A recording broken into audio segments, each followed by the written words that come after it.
Une délégation de haut niveau composée de 9 eurodéputés effectue une mission d'enquête en Ukraine. Ils ont visité la ville de Marioupol, proche de la frontière russe et de la mer d'Azov, un endroit connu pour ses industries, mais aussi parce qu'il abrite un port stratégique en termes de routes d'approvisionnement. Les députés européens veulent comprendre la situation sur le terrain et montrer la solidarité de l'Union européenne avec le peuple ukrainien.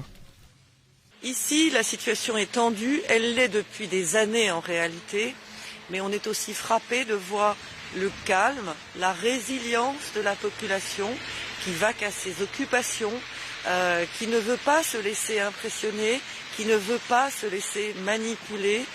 L'Ukraine a choisi sa voie, elle a le droit de choisir sa voie et elle a besoin de partenaires fiables et l'Union européenne est un partenaire fiable de l'Ukraine.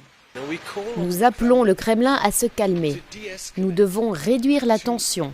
Et la première chose est de se mettre d'accord sur des principes.